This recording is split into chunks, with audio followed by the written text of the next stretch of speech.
Today, we're unpacking one of the absolute most mind-bending contradictions in tech and economics right now. On one side, we've got the breathless, breakneck speed of modern AI supercomputer development. I mean, these machines are being built at a scale and pace that is honestly hard to even comprehend. But then on the other side, we have the slow, plodding reality of long-term macroeconomic data. We're going to contrast this explosive physical hardware revolution happening right in front of us with the actual grounded economic numbers. We really want to figure out, are we actually on the verge of an intelligence explosion? Okay, so let's jump right in with a pretty staggering number, 122 days. That is literally all it took for Elon Musk's xAI to build Colossus, which sits right now as the world's largest supercomputer. They entirely shattered their own 24-month timeline to get this massive system online. It's basically the perfect symbol of the blistering warp speed hype surrounding artificial intelligence today. And to really wrap your head around the scale here, just picture the physical footprint. Down in a South Memphis industrial park, Colossus isn't just a computer. It is a sprawling, gigantic supercluster. They recently doubled its capacity to 200,000 NVIDIA GPUs, and they're aiming for 1 million. 1 million! They are relying on rows of massive Tesla megapacks for energy storage and intense liquid cooling just to stop the whole thing from melting down. It's driving this aggressive, no-holds-barred race for AI dominance, but it's also putting an immense strain on physical resources, local power grids, water systems. This is the sheer, heavy, physical reality of the AI boom. So, Section 1, defining the economic singularity. Is all of this heavy metal and hardware actually going to fundamentally break and remake our economic models? To figure that out, we have to look at the work of Yale economist William Nordhaus. He defines the economic singularity as this specific boundary, the exact moment when AI capabilities completely substitute human inputs.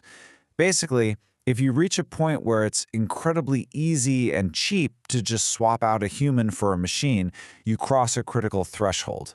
After that, you'd see an explosion of infinite, ever-accelerating economic growth, and human labor essentially becomes, well, economically superfluous. Now, this isn't exactly a brand new idea, even if the hardware is. Way back in 1965, the brilliant mathematician Irving Good predicted that creating an ultra-intelligent machine would trigger an intelligence explosion that leaves human innovation completely in the dust. The machine would just endlessly improve itself. But the real question for us is this explosion actually happening right now in places like that Memphis industrial park? To see if this is our current reality, Nordhaus essentially built a macro scoreboard for the singularity. Let's move to Section 2, testing the demand side. He started by looking at something called the Baumol effect, to test if our spending habits as consumers are rapidly shifting toward high-productivity tech sectors. The logic is surprisingly simple. If demand is elastic, then as tech gets better and cheaper, we should be spending a massive, growing chunk of our income on it. That would theoretically accelerate the whole economy toward infinity. But if demand is inelastic, we just say, thanks for the cheap tech, and keep spending our money on stagnant, non-tech stuff, which basically holds the whole economy back. And looking at the data, the reality of the demand side is that it's highly inelastic. You can see how tech sectors that are seeing rapid price declines, stuff like information equipment and telecommunications, are actually seeing slightly declining expenditure shares in the broader economy. Consumers aren't just handing over their entire wallets to tech just because it's advancing. So what does that mean? It means demand-side forces are actually pointing toward macroeconomic stagnation, definitely not a singularity. That's test number 1, and it's a negative. Well, since the demand side fails the acceleration test, let's flip over to Section 3, supply-side reality checks. Are machines actually taking over the production of our goods and services? History actually gives us a really cool parallel here. Back in the 19th century, there were people literally called lightning calculators. These were humans who could add up huge columns of numbers in their heads instantly. Fun fact, John D. Rockefeller was a champion lightning calculator before he became, a monopolist. But the second the first mechanical adding machines arrived, that specific human labor was rendered entirely obsolete.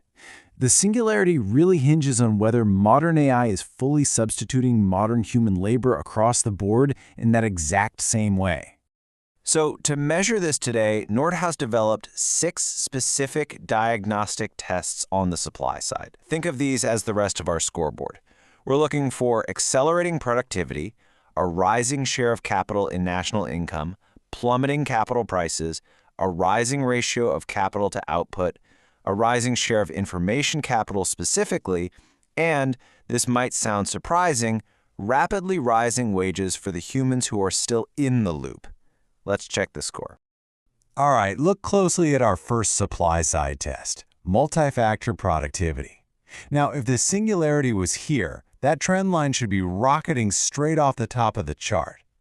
But it's not. It's actually flatlining, and it's even been slightly declining since the mid-2000s, historically hovering around just 1.3% per year. There is absolutely no macroeconomic sign of accelerating productivity here. Test 2 looks at the share of capital in national income. Basically, are machines getting a bigger slice of the economic pie than human labor? The data here shows the capital share is creeping upward by roughly 0.5 percentage point per year since 2000. So hey, that gives us our very first positive signal for the accelerationist view. But, and it's a big but, we really have to put that positive signal into context. This creeping rise is painfully slow.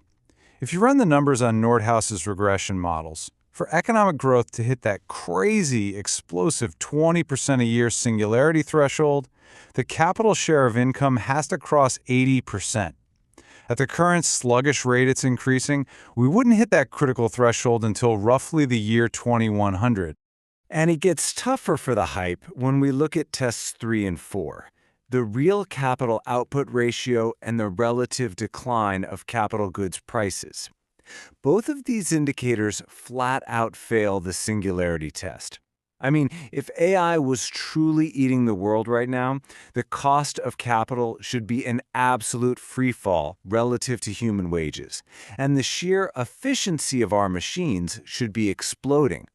Instead, the data is showing us just modest or completely stagnant changes over the last few decades. Now, test 5 does offer us our second positive signal. The share of information capital, things like software and IP, is steadily rising.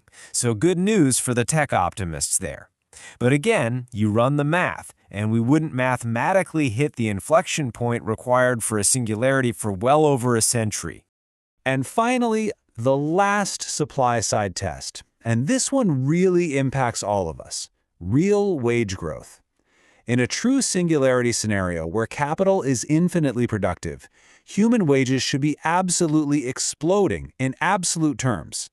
Yet real wage growth has actually slowed down significantly since the year 2000, dropping from 2.6% down to 1.5% in private business. So that's another negative test. So, stepping back from all those charts, Section 4, the century-long marathon. Let's tally up the final scoreboard. Are we sprinting toward the finish line here? Or are we in for a very, very long run? When you look at the aggregate data across the board, it is a pretty sobering reality check. Out of the 7 tests Nordhaus ran across both the demand and supply sides, 5 of them are strictly negative. There's just no sign of acceleration. And the 2 indicators that actually are positive, capital share and information capital share, well, they're moving so slowly that they suggest the actual economic singularity is at least 100 years away. So we're left with this crazy juxtaposition. On the micro level, right down in the trenches, the physical hardware is advancing at a terrifying, record-breaking pace. We're talking supercomputers built in mere days, straining local power grids to the max, consuming billions of dollars. But on the macro level, the broad economic paradigm shift, the actual, tangible impact on overall productivity and wages and output is barely crawling. Which leaves us with one incredibly provocative question. As companies race neck and neck to dominate the AI landscape, are we expending billions of dollars and massively straining our planet just to build million GPU supercomputers for an economic singularity that won't actually arrive for another century? Definitely something to think about the next time you scroll past a headline about the latest AI breakthrough.